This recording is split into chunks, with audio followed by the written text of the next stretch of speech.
Police station येथे 28/5/2025 रोजी गुन्हा रजिस्टर नंबर 402/25 मारहाण, विनयभंग व जातीवाचक शिवीगाळ अनुषंगाने गुन्हा दाखल असून सदर गुन्ह्याचा तपास आम्ही करत आहोत। सदर गुन्ह्यामध्ये घटनास्थळाचा पंचनामा करण्यात आलेला आहे, गुन्ह्यातील वेपन जप्त करण्यात आलेला आहे, साक्षीदारांच्या तपासणी पण घेण्यात आलेली आहे।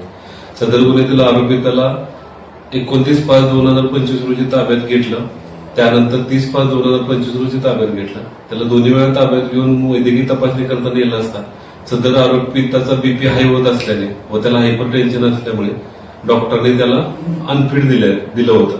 काल दिनांक 3/6/2025 रोजी त्याला ताब्यात घेऊन पुन्हा वैद्यकीय तपासणीला नेला असता डॉक्टरांनी त्याला सोलापूर रुग्णालय या ठिकाणी पुढील उपचाराकरता रेफर करण्यात आलेला आहे। त्या ठिकाणी पोलिसांचं गार्ड असून सदरचा आरोपी हा ताब्यात आहे। सदर गुन्ह्यातील आरोपी त्याला फिट देतच सदर गुन्ह्यातील आरोपी त्याला अटक करण्याची तजवीज ठेवण्यात